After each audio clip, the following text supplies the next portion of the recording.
executing it so much better at managing to keep enemy teams at bay, where Snake are just fumbling key cooldowns and allowing people to get on top of them. Yeah, it's a little bit unfortunate. We are going to have a look at the standings, though, of Group A. This is the group that we're going to be looking at today. Is EDG, of course, up the top there with game talents. Only a couple of matches to be had so far in the group. Group B, of course, the group that we saw yesterday. IMA surprising a lot of people with their victory over OMG. And it's because they had the 2-0, so that's why IMA get to sit on top of RNG right there versus RNG's 2-1.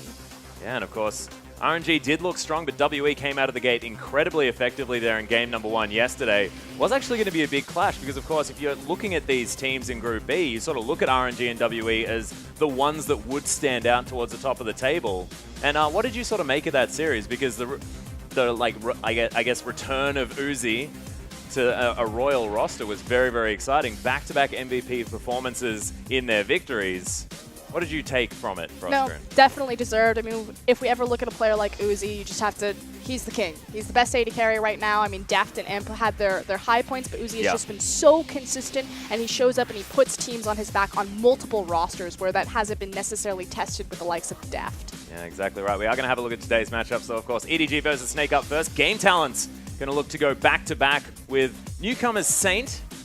The comeback roster. Yeah. It's got the likes of Acorn, Otto, STYZ, a lot of old faces returning to the LPL to try to claim some former glory. Yeah, going for a bit of revenge here on the side of them. But we do actually have 3 best-of-3 series today. OMG are then going to be taking on IMA. Not sure whether that is exactly what's going to be happening, no, guys. No, it is definitely that was Newbee versus Invictus Gaming as the final game. Yeah. We saw OMG versus IMA yesterday. IMA found the surprising 2-0 coming in as the LSBL squad, but not so surprising just because they used to be EDG's sister team. Yeah, exactly right. And of course, really excited about Newbee versus IG, which is why I sounded a little bit sad when we were talking about that because, you know, Dade versus Rookie, always something that's going to be excited to see. But let's have a look at today's match. First up, it is going to be EDG, and Mouse is still there towards the top side of the map. No changes as far as the draft is concerned.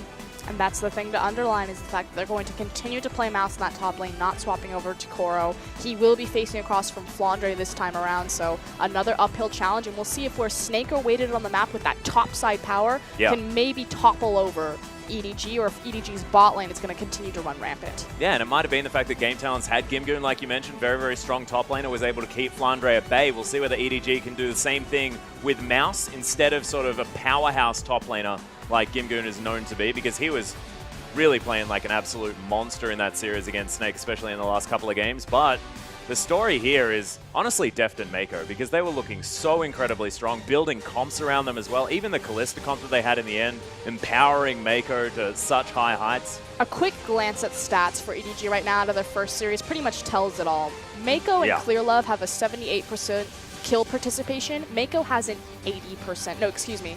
Deft has an 85% kill participation. So EDG are all about their bottom lane right now, shadowing underneath them, making sure that you're controlling the Scuttle Crab on that side of the river to allow Meiko and Deft to push up, grabbing them and rotating them around lanes. And it's great to see clearlove still playing to such a high level. Is Kindred just looking utterly terrifying. But let's move over to the other side of the rift. It is going to be Snake looking for some revenge here, trying to get themselves on the board. At this stage will be a big test against EDG. No changes to be made, as Ella still sitting on the bench. Martin there as well, sitting behind Krystal, as he has quite some time now. And you have to think it's an uphill battle for Snake at this point to try to get the bounce back against the likes of EDG of all people. Yeah. Historically, Snake and EDG does not go in Snake's favor, but the thing is Game Talents, their first match, that was supposed to be the hit fast, hit hard, Snake are back and they're ready to be a relevant talking point in the LPL. The fumble there, and then to try to recover against the likes of Edward Gaming, one of the LPL's dynasty teams, that's pretty rough to be in a position for first week. Yeah, most definitely is. But, I mean, Jay-Z, if there's ever a time for him to prove his worth as newly appointed support for this roster, it will be against Deft and Meiko. They need to try and keep that bottom lane down somehow. I have a feeling that Flandre will be okay, but the fact that Deft is playing so incredibly well, the fact that Meiko as well just able to facilitate that so beautifully at the same time, will just be very, very difficult. I mean, individually, Snake don't actually have that many problems. If you kind of look pound for pound for their roster, I mean, obviously they're competing in a league that's stacked with some of the greatest talent in the world when you look at someone like Deft. But you never look at Krystal and be like, oh, you know, he's a poor performing AD carry. No, Krystal does fantastic. He had that big aggression. The problem with Snake is curbing their aggression at the correct times. You have people like Krystal, like Flandre, who are diving a bit too deep when it's unneeded, when they don't have the support, and costing their team huge on repercussions. But then more importantly, their inability to play a 5v5 right now. Their coach has been very public in saying that they run a lane swap because they're the primarily dominant lane swapping team in the LPL to compensate for their inability to run a 5v5. In their first game against Game Talents, when Tank was able to get control of Lissandra, we saw, okay, they can 5v5. This is excellent. Snake now can play the macro. Now they can also play the micro. But then it all kind of came undone without that champion. So expect to see the Lissandra, as I say that, taken away and targeted out of Tank's hands. Already has, as there it is. Lissandra and Elise actually banned away as well, so ZZR are going to lose that champion at the same time. Ryze and Trundle, two very standard bans, are going to come out from Snake towards EDG. Of course, EDG snapped up the Trundle straight away in their first match at the beginning, but it is going to be Nidalee now taken away from EDG as well, so we'll see whether the Kindred is going to be left up, because I have no doubt clearlove will be grabbing that if it is. Azir still available as well. Bard is still another option. But you don't necessarily have to ban Azir against Snake just because Tank looks so weak on it. Maokai as well is another choice here. Flandre, of course, more than happy to play it, but Mouse probably wants to be on one of those super tanks, despite the fact that it was their only loss. It is going to be the Caitlyn ban. Oh so, like I said, we saw 2 games of Caitlyn out of Deft, and like you said, clearlove immediately snaps up that Kindred. Straight away, but Snake grabbed themselves the priority AD carry in the Lucian. Karma actually given a lot of priority at the same time, so it looks like Snake have locked away their bottom lane. Tank, of course, could head towards Karma if he wants to. We did see it and this skirting around the mid lane a little. Pretty much means that for sure ZZR will be picking up that Rek'Sai jungle. Obviously, there's no need to take it in second rotation simply because you already see the Kindred there, so I like the priority on the Lucian. Obviously, we've seen a lot of flexibility in Lucian's build path, having that Korean Ghostblade, Black Cleaver build, or the longevity of the more Essence Reaver, Infinity Edge style of build, so giving Krystal a lot of flexibility there. And then Karma, I like her re-emergence in the meta simply because movement speed has been inherently nerfed with some of the removals of alacrity and things like that, distortion, you know, getting those summoner cooldowns up and online. So anyone that's going to augment your movement speed has been passively buffed. Well, see exactly what is going to happen here as Snake try to round out that roster. Maokai and Braum were locked in on the side of EDG. And what's curious here is EDG had the opportunity to lock in this Ekko, which is now going into Flandre's hands. Yeah. And we saw Mouse, again, play 3 different champions. He played Maokai, Trundle, and Fizz. And he showed, I mean, he played the same style on all of them, but showing that he was competent enough. And I'm curious if this is going to be a bigger flaw in EDG's draft phase. The fact that they don't trust Mouse to have a pick like Ekko, or they're really dependent on Mouse playing a secondary support with champions like Maokai. I'm seeing right now EDG hovering some interesting picks here. The Zed has been hovered there for a long time by Meiko. Not sure whether it is going to be picked up as Deft cycling through a few options. The Jinx, of course, was a historical champion for Deft that he was very successful on. It's these long arm compositions again, if these 2 picks get locked in. Wanting to keep Snake at bay. A lot of wave clear available there as well. I love Ashe Braum. Bit of Freljord action there towards the bottom side of the map. My only concern with a pick like Ashe is that you know that Ekko and Rek'Sai are going to dive back onto you, and the strength of Ezreal is that he does damage while kiting backwards. If anyone lands on Ashe, all of her damage is completely negated because she can't... I mean, you can effectively orb walk and try to use your attack speed, but she's going to be running away, which means that nothing is coming out. Whereas Ezreal, as he's running away, he's got his Arcane Shift, he has his Mystic Shot. Kalista, she's got her Martial Pose, so she's actually doing damage as she backs up. I mean, Ashe does have at least Frost Shot. She's got some control in front of her. Yeah. But it's more so about her pick ability, but still, decently long-range AD carry, a lot of control in front of you with the likes of Maokai, with the likes of Viktor, especially if that Ryze, or when that Ryze comes online. So it's about creating space for Deft and creating space for clearlove to maximize their damage output. Exactly right. Snake now looking to round out their roster. Azir is being hovered. We'll see whether Tank is going to have a better showing this time around. Have seen it only once from the player this season. Sorry, this split. Have seen it before this season, as they are going to lock it in. So, Tank looking for some redemption there in the mid lane. Scout looking very comfortable now on that Viktor pickup. We saw, especially out of Aime, some phenomenal Viktor play yesterday. No, completely agree. Tank's his issue with his issue with Azir is the misuse of the Emperor's Divide cooldown and how important it was to executing his compositions 5v5 correctly. He whiffed it a couple times also in the mid lane on just a 1v1 basis. Yeah. So see if he can maybe clean that up. Obviously, you know, back to the LPL, day one. See if day two is a little bit better. Exactly right. Looks like Scout not going for that teleport. Get that double teleport action from the mid and top lanes. And Mouse, once again, looking like he will be Maokai into Ekko. This is exactly what happened in their first series against Newbee. And it can be a little bit rough, especially in the very early stages of the game, for Mouse to really get too much done in a 1v1 scenario. We'll look to see what EDG are going to do as far as lane swapping, see whether Snake are going to do the same thing. But at the moment, it looks like on paper, those lanes probably going to work out just fine if they just go standard on the side of Snake. In a 2v2, though, against EDG, you have to be careful of the kill pressure there. Kindred, carry-oriented jungler, Very and a lot of CC in the likes of Maokai and Braum in these side lanes. That's exactly right. Coaches have shaken hands, though. Let's get into game number 1 of day number 3.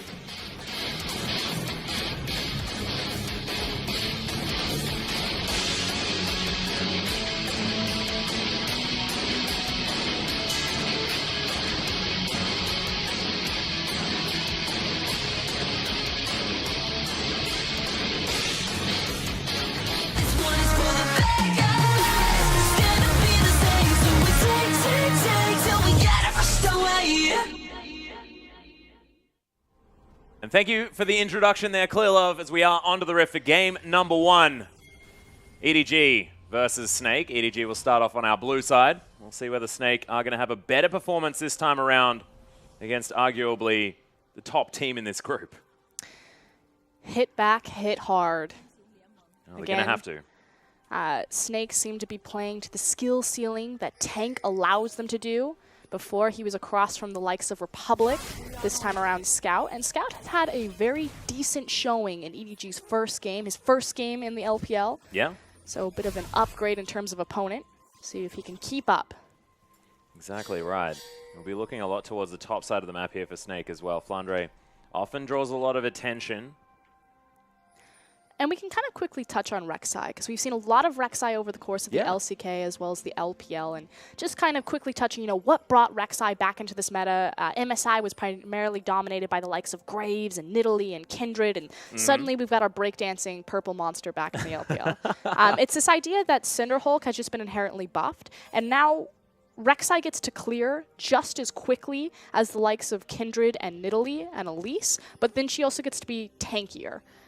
So what they did is they changed the magic damage per second. Of the burn, yeah. Of the burn to, I believe it starts at 19 and then it scales up, and it can scale all the way up into your 40s. So you effectively doubled your magic damage on your creeps, which allows you to jungle that much more effectively. And so again, it's this idea of I get to farm just as quickly so I'm not punished by the likes of Nidalee and Kindred, and I get to be tankier than them, which can open up kill slots in my support and top lane. Yeah, meaning that they don't necessarily need to focus as much of a front line towards the rest of the composition. You can see Karma being picked up by Jiezou as somewhat of an example. But it is standard lanes so far, so Snake comfortable in what they have. It's deft and meiko struggling a little bit by the looks of things. Scout lands the death ray as Tank and himself go toe-to-toe. Potions are going to be drank. We'll see exactly how this one is going to work out. Of course, early stage of the game, Viktor Azir just trading blows where they can. And it really should go to Azir. Obviously, he is able to clear, as we see a lot of trading in the bot lane. He's able to clear a bit more effectively than Viktor in the early game. Viktor's really reliant on getting his Hex Core as well as the levels needed before he can clear just as easily. So keep an eye on that matchup as it heats up around level 5, level 6.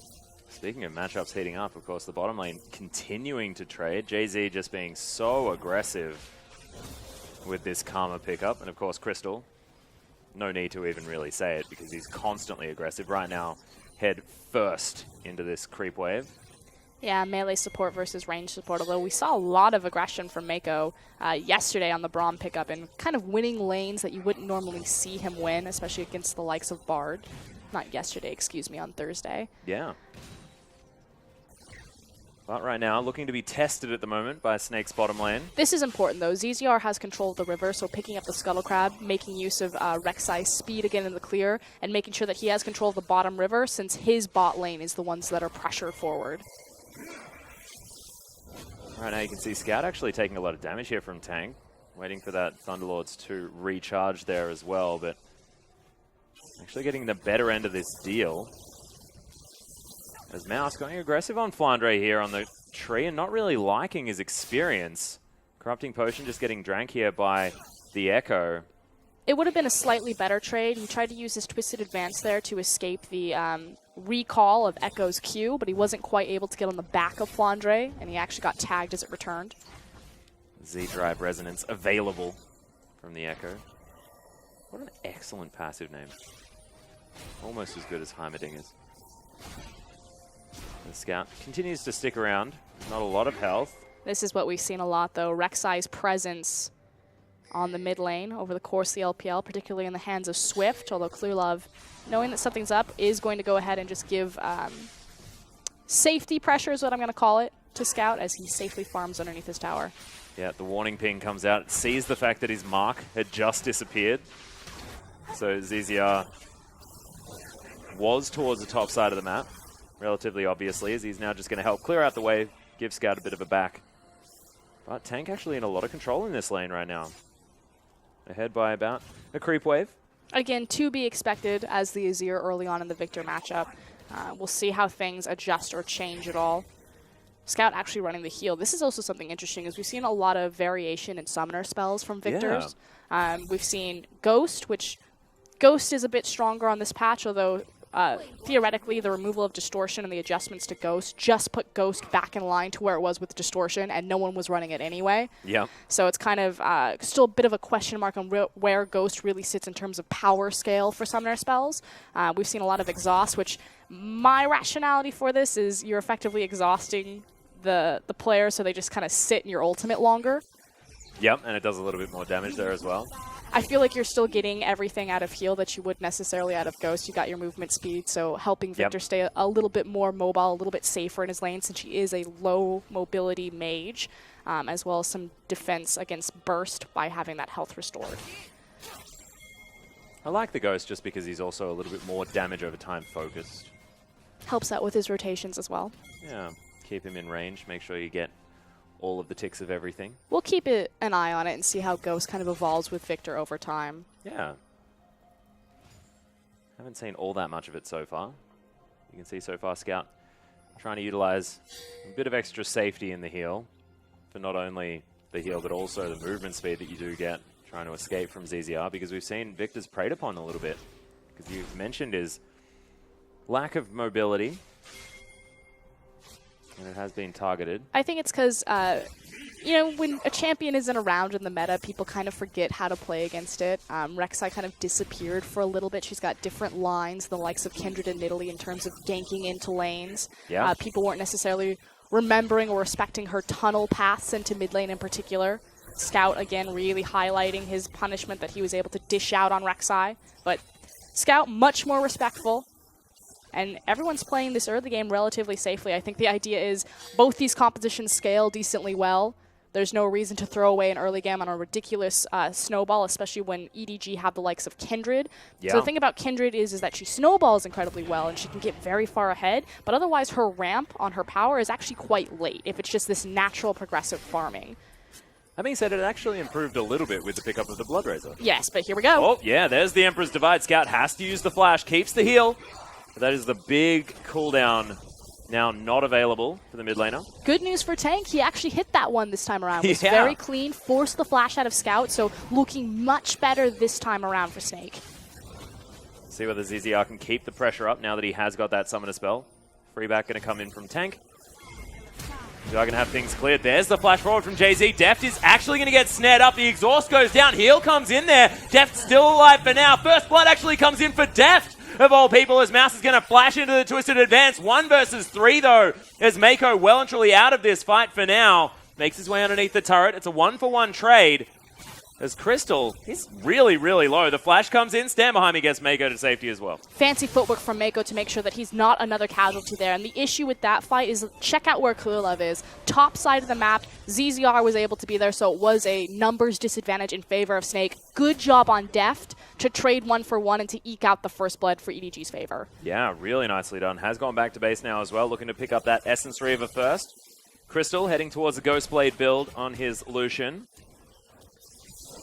But now with a little bit of extra AD, Deft may be having a better time here on the Ashe, just because you do inherently have a bit more control, considering that frost shot. How are you feeling as far as like power spikes are concerned towards that bottom side of the map?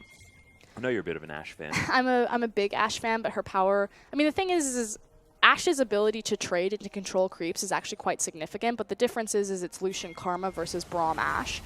So you just have the advantageous of like the Karma poke and the minion control wave that she's going to do there with her empowered Mantra Q. So I think that's kind of the big disparity. If it's Lucian versus Ashe, obviously it gets into this very unique matchup of does the volley connect? The volley's massive. Of course it connects. Yeah. Connects on everyone. You can dash as far as you want. Or can Lucian get underneath, get on top of her, and really punish her for her lack of mobility with his double tap? You can see right now, they're very, very close in farm. Exactly like that. Oh, there's the arrow comes in immediately. The Glacial Fissure comes down as well. Krystal is going to fall down eventually. It's a decent snap from Jiezou, but not quite enough, as now they're stacking up the concussive blows. No flash to be followed here. It's a nice dodge of the Winter's Bite. So EDG get away with 1. The decision-making here that's so tough for the Lucian is when the Ashe connects on the volley and then follows it up immediately with the Q because you're slowed. It's an excellent trading tool, and obviously Lucian wants to be able to trade back, but in part of that trade, it's burning his Relentless Pursuit to make use of his double tap. He's fine. Everyone's fine. We're fine. Deft. He got out? Yes. Oh, Preyseeker landed, though. I saw your face. You're like, oh, is she going to cut off the point? Because I was like, no, it's fine. The back timer's coming in. Yep. But as soon as Krystal had used the Relentless Pursuit, it pretty much guarantees the fact that that enchanted Krystal arrow is about to connect with your face. Yeah, and it certainly did as well. So, impressive stuff. At level 6 mark, dangerous on the side of EDG, as these wards are going to get cleared out. Mountain Drake, lots of health for this guy. He's going to be started up here, though, and having that objective control, a great thing, especially for a team like Snake, have been known to pride themselves on exactly that. I still have this mentality and this priority that Mountain Drake, of course, will always be relevant simply because to win the game, you have to go through the towers, and this is going to directly impact that.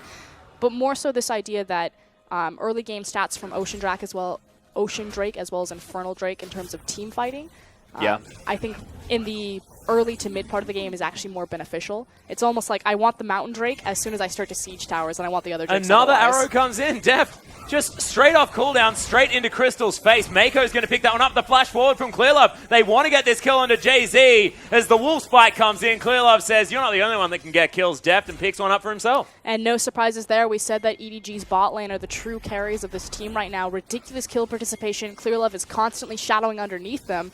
And Deft holding true with this Ashe arrow. Krystal cannot use his Relentless Pursuit aggressively. He has to save it defensively for that arrow dodge. Yeah, and knows that every time that arrow is off cooldown, it will be directed at his face. That is just how things are working out so far. Deathray able to clear out minion waves very nicely here for Scout as well. You can see holding onto his turret relatively nicely and only 5 CS behind. So despite the fact that he blew his flash relatively early, it's almost off cooldown. As Snake looking for a dive. Yeah, I was going to say, do you have a dive being set up? No one's around to help him. Yeah, not going to get snared up. Of course, Flandre was able to navigate this one quite nicely before, and Mouse just takes him down underneath the turret. Tank in there is going to be able to finish that one off. But it's a 1-for-1 trade. Maokai just so hard to dive. Best case scenario there, and meanwhile, EDG on the rest of the map, they're getting good chip damage on the mid tower as well as the bottom tier tower surely will fall. So advantage for EDG unless Snake can at least answer back 1-for-1. Well, you can see clearlove, yeah, helping out here as well. Having an extra 80 carry on the map, very, very nice. And it was only Deft towards the bottom side. meiko here as well, offering some support, and that means that the mid lane outer turret will be falling down here in favor of EDG. clearlove actually getting aggressive onto tank. Concussive blows has to be respected. There's Flandre trying to get his way in there. They're looking to try and take this one down and cancels the teleport. Snake losing out big in that trade. 2.5k gold, the lead for EDG at 13 minutes. Good response from Mouse right there to TP to the neighboring creep to negate any TP advantage or response from Snake, which in turn means that that collective play, like you said, gives EDG the advantage of the single mid-tier tower. Why that's so important, though, it means that EDG can start now moving their ward line much more aggressively and deeper into Snake's jungle. Yeah. Next objective, top-tier Snake tower. Well, you can see Deft already moving up there. They've listened to you, Froskerin. There's Scout. He's going to be able to pick up his blue buff, 15% AP. We're going to be talking about the added value of all these major creeps quite a lot, because they are very, very important. Now Snake looking to try and take down this outer turret towards the bottom side, even things out for themselves in the global scheme of things. Yeah, and EDG are actually just going to let this one go. Pings go down onto inner bot tower. Yeah. As well as Mouse was in the area, so he could have walked over maybe with some assistance from Scout to help defend that one, but EDG resigning themselves, let it go. We're controlling the top side of the map. We'll see where they rotate after top outer goes down. Yeah, it's a huge creep wave there as well that Deft is dealing with, but 3 members strong here. Someone There's the needs to Ghostblade respond. procced. You can see Ventral Maelstrom is down. Mouse relatively tanky actually at this stage of the game. Not a lot of armor, but massive amounts of magic resist as he clears out the minion wave. He may actually have saved this turret. Yeah, and here comes the support staff from meiko. Scout also kind of cut off from ZZR, trying to find a safe way through Fog of War. Gives up, walks back to mid lane. Yeah, nice vision from Snake towards the bottom side of the map here. But not enough to get them that inner turret. So EDG make the conscious decision to trade tower for tower. Manage to save their second one, but a lot of chip damage in Snake's favor. We'll see if they're able to punish that as this game goes on. Yeah, Flandre grabbing that minion wave as it's dying to the turret towards the top side of the map, so that turret's still very, very healthy. But they're still down the mid lane outer turret, so lead in that department is available here for EDG. As Deft trying to run away from Flandre. He's got a red buff as well as Frost Shot. Might be able to kite, but of course the stickiness of Ekko is a big deal. He also doesn't have a tower to go back to here. Flandre just dancing around. There's the arrow.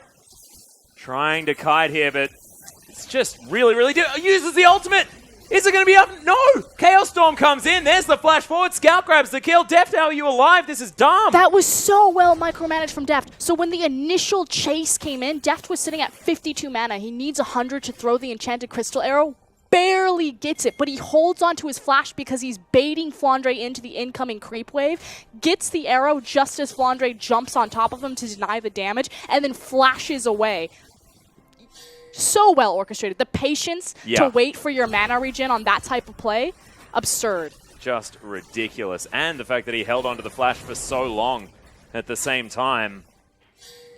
Maybe a little bit of a misplay there from Flandre as well, who used his ultimate to get out of the way. No, I'm not going to give that one on Flandre. Not even happening? Like, you're Ekko, you see the Ashe there cut out. Yeah, she's got the red buff. Yeah, she's good at kiting, but you see that she doesn't have mana. That was so close. He barely got the mana to throw that off in time. Yeah, it was definitely stunning. And of course, Flandre was forced into using the ultimate as well. He did die in the end, but thought that he would be able to potentially escape. Just left it a little bit too late. Couldn't make short enough work of this Ashe, who's 2-1-2 now. Really powerful stuff from Deft. And we mentioned the fact that this guy has a heck of a lot of kill participation for the team. He's been really stepping up this split. Big CS discrepancy between him and Krystal, but more importantly, the itemization difference. Zeal online as well as Essence Reaver for Deft versus just the Ghostblade. No Black Cleaver coming in through for Krystal. Yeah. So for this initial dragon, if EDG pull the trigger now, they are stronger. Snake would need to stall this out for that Black Cleaver before they could contest this. But otherwise, free Cloud Drake to EDG, which means, what, Mountain Cloud now going down? Yep, Mountain in favor of Snake. EDG have picked up the Cloud Drake, so movement speed definitely a good thing to have, but arguably not exactly the best dragon to be taking. But it's back-to-back Cloud Dragons, so if EDG secure that one again, that will be effectively tier 2 boots worth of movement speed. Very true. And actually, the compounding effect of movement speed is actually a big deal. You're exactly right. I mean, at the moment, it's just free Alacrity enchantment, theoretically, but out of combat, of course. That means a lot on the likes of Ashe. Yeah. especially because she has her Swifties itemized. So if they're able to secure all 3 Cloud Drakes, you effectively get mobilities out of combat and Swifties in combat. What is it, 105 extra movement speed or something like that? It caps you at 105 if you have all 3 Cloud Drakes, and mobilities are 115. Yeah. So that's a lot of in-combat movement speed as well, considering those swiftness boots. But we'll see exactly what EDG do with it as well. Given the extra flexibility for movement around the map, they do certainly have options, as Scout just continuing to shove waves through. He's got a needlessly large rod as well as that Negatron cloak. You can see actually just wanting to have a little bit of defense there with the double Doran's ring and the Negatron. Now going towards what looks like a Ryze Crystal Scepter. We'll see how early he builds the perfect Hex Core. Because, of course, the extra movement speed that you get out of the Chaos Storm is just so much more important now. And likewise, an early perfect Hex Core is such a potent and powerful mid-game spike for Viktor. Yeah. Well, super cost efficient for the damage that you can get out, as they're going to contest this. Yeah, there's the Mantra Shield to come in here. Chaos Storm immediately comes out, and Jiezou's taken so much damage from it. They're like, all right, well, here comes the arrow. We're not going to do that. Yeah, Ashe arrow is going to make instant connection onto Tank, who cleanses it straight away. Extra movement speed from Jiezou comes out, but that's a summoner spell for an ultimate. Yeah, that's massive too, because there was no kill threat on the back of that arrow, so just to immediately pull the cleanse off of Azir. Yeah. And it was just Snake being too scared, without enough vision there as well to guarantee the fact that Tank was able to tank that one up. Shows the respect that Snake are really giving EDG there. Yeah, kind of a disappointing maneuver for them to invade so heavily and not place retreating vision. Yeah. So to save that cleanse by seeing that there was no follow-up kill threat. But, you know, the arrow hits you from across map. EDG, they'll dive on us. Immediately cleanse. Just shows the mindset of Snake here as well, understanding that they need to give all the respect to EDG. At the moment, about a 3,500 gold lead for EDG. That being said, Tank looking a whole lot better on this Azir this time around, despite the fact that they are behind by just a little bit. Does bode well. Snake tends to be about as strong as their mid laner. We'll see whether this is going to equate into some power moving into the team fighting phase, because they have a lot of team fighting tools. So Snake are going to sacrifice their blue buff. Now reminder, that means so much more on the 6.10 patch, just because it's giving you 15% scaling AP. Not so much on the likes of Azir and Viktor, just because they don't build a lot of flat AP to really be magnified by that. Capitalize on it, yep. There's the word I'm looking for, capitalize. But both teams are actually kind of posturing to take down these outer side lane towers, but no one willing to pull the trigger. Yeah, Deft actually maneuvering himself towards the mid lane here at the same time. We're having a look at some vision here as well. You can see lots of topside vision for Snake, whereas EDG only a couple of different ward placements. This is a beautiful map to show where the power difference is weighted on these two teams. Snake, they have their all-star top laner Flandre. Where is all their vision? The top side of the map.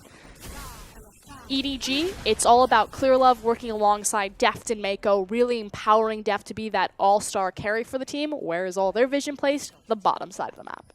It's beautiful to see. And what else is beautiful to see is a Ryze Crystal Scepter being picked up by Tank. Almost got that outright as well. It was a very quick purchase. Nicely done, making that adaptation to his build. Mouse beginning to be able to ignore Flandre with that sap magic, as well as Grasp of the Undying. Deft, he's looking for an arrow. There's the Hawk shot. So giving away his position just a little bit. Things go in. Will he be able to find it? That is the question. Tank doesn't have cleanse up. Has a bit of mobility. I mean, when able to soldier around. When the map is so open like this, Ashe almost kind of becomes a pseudo Gragas in the sense that it's that one cast, it's that one arrow. That's the one arrow right now. Chaos Storm comes in, all of the ultimates, and Tank is dead. Didn't have his cleanse up and available. It was all what Deft had prepared earlier for Oscar, and it's like a cooking show. Almost like magic. You know, that pie comes out of the oven. And you're like, how did that even happen? And immediately the rotation to the bottom side. So a nice arrow followed up on the fact that Tank burned cleanse prematurely the last time means mid-tier tower as well as bot inner turret for EDG. And they are just suffocating Snake around this map. But here comes ZZR, possibly for a response. Yeah, potential flank to come in here. Miniwave is dealt with mostly by the culling there from Krystal. Tank still dead for another few seconds, but will find his way back into the game relatively soon. We'll see whether EDG can capitalize on this final minion wave opportunity that they have in a 4v5. They are going to do so. So inner turret falls in the mid lane and bottom lane, and EDG are just going to make their way out. 15 seconds on the Dragon. Can Snake get there in time to steal away a Cloud Drake of their own? Pings are going down for EDG. I have a feeling that they're just going to split their resources. clearlove is exceptionally strong right now that he could very easily clear this himself, but he will get team support. But even if EDG didn't want to commit on this and would rather back, reset map, and set up their vision around Baron, it's just Cloud Drake. It also went down extraordinarily quickly. So the third dragon we are going to see in this game is going to be the Ocean Drake. EDG now with a couple of clouds, or linkers as I like to say. A Kwami there available for Snake in form of the Mountain Drake. Another arrow flies through. Tank narrowly avoids it. By narrowly I mean there's a few widths of an Azir. That's fine though. Does have his cleanse available. I mean at that point you're really just throwing that arrow to try to burn that key summoner again. Yeah. Or heaven forbid, a flash. Could be very exciting. But Deft's hit rate on these arrows has been incredibly high. Does have himself a cheeky Vampiric Scepter, so not going for sort of that standard next item Infinity Edge sort of build here for Ashe. He doesn't need it. He's not the primary source of damage here. Obviously Ashe can put out insane late game damage, especially with that Infinity Edge. The fact that you crit every single time is a little bit scary. Yeah, but she's more about the utility, the control, and the pick potential in this composition. Yeah. I think it's more important to have the Bloodthirster available to you right now because it's going to offer you that shield, a little bit of defensive stats to the likes of Ekko, who's going to be diving back on top of you. Yeah. I actually really, really like it. And the fact that you get lifesteal from each bolt of the Renon's Hurricane as well is pretty silly. Yeah, and it's also that you're facing across from an Azir who's going to be a lot of sustained poke damage, and so having that available lifesteal means that you can stay in these fights longer and heal yourself back up in response. Yeah, exactly right. Speaking of item builds, Scout has his perfect tech score now as well as the Ryze Crystal Scepter, so he's very strong. Another Hurricane in the back pocket of clearlove. Of course, his item of choice. Yeah, Flandre is Ekko, so he's generally okay. And the arrow back off cooldown now as well. Deft able to hunt once again. EDG a little bit lost here. I understand what they're trying to do is play around Fog of War, but all of their vision has been set up on the Baron Pit, and Snake actually have a window of opportunity where they could move in and they could clear it all out. So EDG are prioritizing, again, getting this blue buff, denying it away from tank, and prioritizing Scout. And luckily, they don't sacrifice any of their vision around the Baron Pit, but not as optimal from EDG as we would like to see. Again, it's these tiny little nuanced things that they need to clean up slightly. You know, what is the most important and easiest objective to take on the map for them? It's going to be that outer top tower. They went bottom looking for the flank on Flandre, couldn't find it to burn the teleport, took the blue buff because it was there, yeah, but left themselves exposed, and a better team possibly could have punished them. So maybe a little fine-tuning of these timing windows that they do have. However, Scout having the blue buff, definitely a big deal. Denying it from tank, another big deal. So you're exactly right. Sort of, as far as what happened in this game, wasn't capitalized on by Snake, and it was EDG continuing to get advantages. Yeah, and EDG are still playing this beautifully. They've been in so much control. They're playing the map at a good pace, prioritizing their objectives correctly, moving Deft safely around the map, making the most out of those arrows, which have been pretty much entirely impactful. I don't think he's thrown a single bad arrow. Volley is going to fly down here as Krystal has that Brambleback reset on him one more time, which is incredibly frustrating. Takes that frustration out on some Cinderlings. But we have the preparation of the bottom wave being set up right now for Mouse as Deft gets it. Somehow. Incredibly well done. So Volley auto attack is going to be enough there. So Deft even more kiting power now with the red buff as well as the frost shot. Takes himself a Rift Scuttler to celebrate. So now Krystal takes his anger out on this creep wave. Snake still in relative control of how things are going because they do, you know, still have inhibitor turrets remaining. A decent scaling comp here as well. They have really nice defensive vision set up, and we saw them when they were contesting that red buff, you know, trying to pull it back. They understand that they're behind and they're not willing to pull the trigger, but they're still looking for left open windows to get inside this EDG house and to cause havoc, and they still have the power to do it. So that's something that's really important to understand is why are EDG playing so cautiously? Why are they playing with so much respect? It's the power of Azir is still there. Lucian now online with his build. Yeah. Has that tank shredding ability, so Mouse isn't going to count as much if Lucian gets the time to really pack into him. You can see Flandre and Mouse actually just doing a bit of battle here. Twisted advance there with the % health damage helping out, as well as Flandre with a similar thing on his parallel convergence passive. But you can see it's actually not doing a whole lot at all, because they're just two tanks smacking each other in the head. Deft now with that shield from the Bloodthirster, 3 items strong for the Ashe, showing exactly how much further ahead he is from Krystal, who hasn't completed that Zeal item.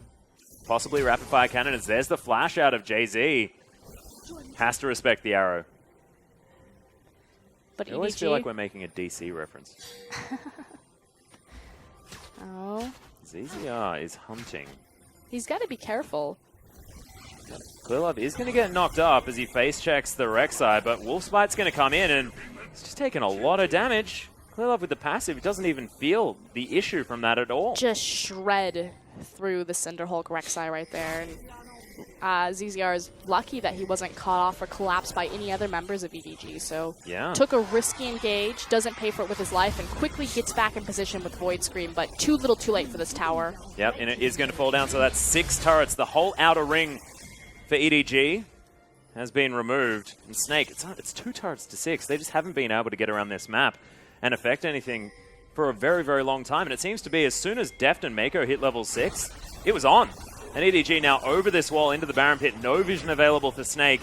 They do have 1 Scrying Orb, and it is going to be used. Sun turrets commit suicide there towards the middle of the map. That's the other kind of buff that came into Rek'Sai, though, is that she is the control jungler, and with the nerfs to the trinket system, vision has been changed slightly, and so having that Tremor Sense passive helps out a bit in those types of scenarios. So yeah, Cinderhulk buffs kind of bring Rek'Sai back into the meta, but likewise, just the fact that these monster objectives are a higher priority means that control junglers are also kind of a higher priority. Well, Cloud Drake is going to fall down. Sorry, Ocean Drake. As clearlove now just kiting around this Dragon Pit. Jiezou's going to lock him up, but you can see the team fight working out all right for Snake so far. Supports are going to be traded here as Scout's found himself in a bouncy castle, drops the base, but it's not going to be enough.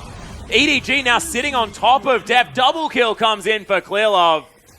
And despite the fact that Tank was able to get work done, it's just not going to be enough here. Triple kill for clearlove. Just padding that KDA even further. Yeah, sitting on something ridiculous like a 15 KDA before going into this game. But the fight was split. Unfortunately, Snake were unable to commit their backline dive or long range on the true carry of EDG's comp, Deft and clearlove. Yeah.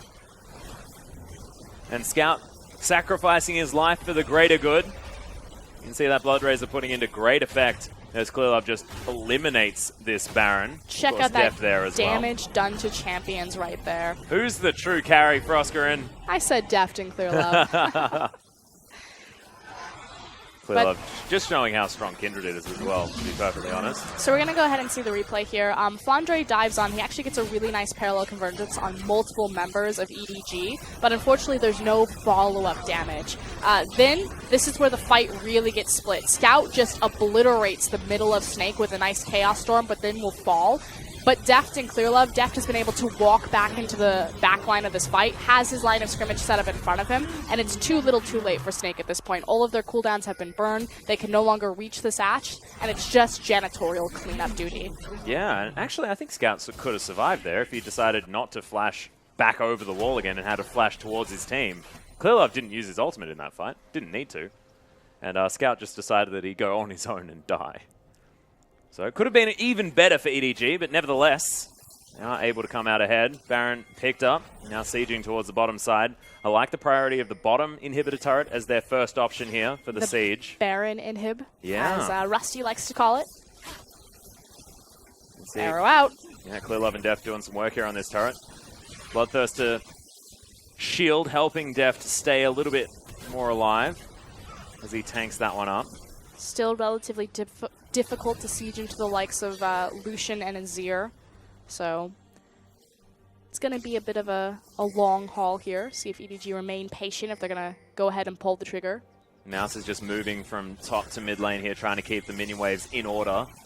As they are getting sort of chip damage on this inhibitor turret, but might want to turn around and try something else here. Not a whole lot of other options around the map as far as objectives that aren't turrets are concerned, which is why they're sort of maneuvering themselves around this side of the map, but Flandre is able to take care of Mouse as Chaos Storm's just going to get thrown down, trying to chunk out Jiezou. Does so to the point where he's almost dead. But it's not the right target. The target that they need to chunk out is tank on this Azir so they can start to really get this chip damage. Nice thing, though, is that this is a cannon creep wave, which gives EDG just enough to push it over. Well, that was a goal from the arrow there as Deft trying to heal himself back up, killing Zizia, who is able to get out there as the Lamb's Respite comes in. Everyone from EDG standing on top of it. They grab themselves the heal. Flandre is going to fall down. Tank, he's so incredibly low. There's the Hawk Shot. Oh, if only it did damage.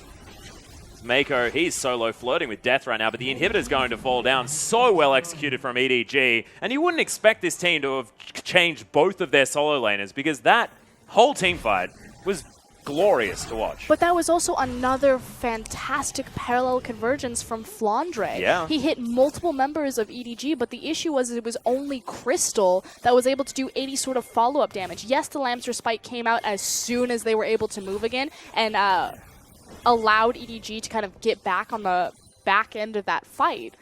But if Tank had the reach back there, EDG would have been smoked there. Well, still hope for Snake theoretically, but what you're saying is that Tank just once again not really having the will to go in.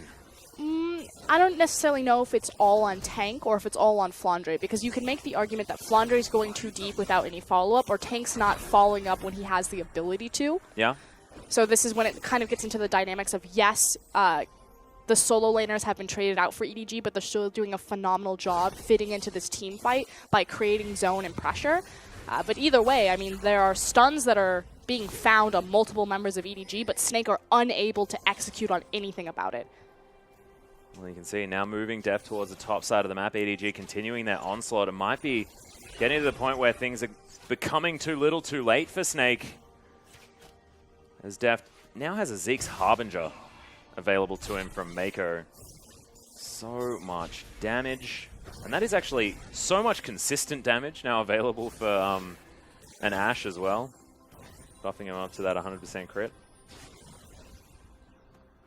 Dragon will be spawning in 35 seconds, so there was a small window there where EDG possibly could have looked across map from their Baron inhib.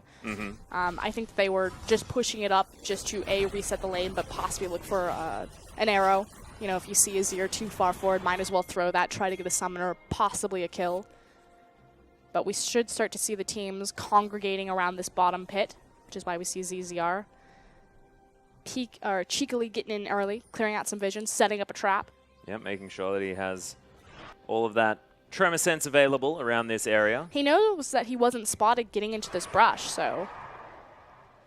Ooh, welcome, Elder Dragon. He wants that Ashe. Who doesn't?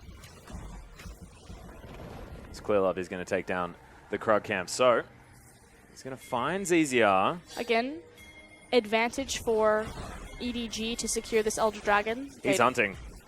He's well and truly hunting. Tagged exactly right by the Winter's Bite. Concussive blows, and clearlove just takes down the jungler. Easy as that. And ZZR looked to have some sort of plan, but I'm still not entirely sure what it was, and it didn't work. And no one else was around him. I mean, best case scenario, you're looking for the AD carry to walk into you, possibly eat some cooldowns, try to kill him, but then get the hell out of dodge. And this has kind of been the microcosm of Snake on a larger scale, is that the teamwork isn't quite there yet for this squad. Yeah. Deft as well, saying, I've got enough damage. Building to what could possibly be the Guardian Angel as item number 6. It's just going to make it so difficult for Snake to do anything relevant to this Ashe, who, once he comes back up again, is going to have so much lifesteal option. And Unbreakable is going to take the whole culling there as Tank immediately uses the cleanse to get out of the arrow, but he loses a lot of his health bar. Mouse might need to tank this one up as Deft taking a lot of damage from the Sand Soldiers. He has to move out of the way, possibly just take down some Raptors to get himself his health back. Now he's just looking for some lifesteal here. He also does have the augmented Elder Ocean Drake. Yeah. So he'll also get that regen available to him, but doesn't necessarily matter. Again, that's dumb. Having so the Bloodthirster available, completely full health. He also has red buff, so. Yeah, actually, yeah, currently 9% extra health regen's back. Pretty extreme right now with Ocean Drake, red buff, and Elder Dragon. Yeah, that's missing health per 5 seconds, I believe. So 10 seconds, something like that. Lot of regen is the point. As the second inhibitor falls down, EDG just waltz in, grab themselves another structure, and are going to move now towards the Baron, which just respawned. We were talking about EDG sort of playing with timing windows, the fact that they missed it up a little bit towards the mid game, but otherwise, for the rest of it, it's been glorious. Now possibly grabbing a pick-off onto ZZR here. Hawkshot spies him out, but Tunnel is going to be enough to get him to safety. EDG are playing very cleanly in their first 2 sets in the LPL. We had some issues where against Newbee, clearlove not quite as strong as we would like to see him on securing key smites like Barons, like Dragons. Yes. Much better this time around. His KDA is nothing to scoff at. He's definitely proving a point at this stage, and everything other than his smites was phenomenal in day number 1. As they have started off this Baron, nice ward does come down from ZZR, looking for a potential steal. Teleport coming in, Mouse looking for a flanking play with the home guard. He does get immediately slowed down as ZZR wants to find his way in, but there's the Lamb's respite. ZZR didn't actually commit to that one as he gets over the top, but clearlove nails the smite this time. Scout over the wall, drops the base onto Krystal. Arrow's just going to smack him in the face, but it's Scout that grabs the kill. Flandre as well, not feeling like the tank that he wants to be. He's between a rock and a hard place most definitely after that ultimate goes off. And EDG clean up 3 kills. Meiko's having a giggle about it, and they're looking to try and finish the game. Just completely controlled. ZZR not able to get into the pit right there. Cleaned it up. Lamb's Respite came down. clearlove was like, fool me once, shame on me. Fool me twice. Not going to happen this time around. Just oppressive control from EDG across the map. We do have to admit that Swift, I think, fooled him about 7 times during that series, but you're exactly right. Nailed it that time. As the Nexus is now under fire. EDG, what a performance in game number 1 against Snake. And look, this, like, Snake, yes, looked a little bit weaker against game talents, but that was an EDG that looked like they had something to prove, not the EDG that dropped a game against Newbee in day number 1. This is a squad that's sort of gone back and said, all right, we need to find our smite button, nailed it.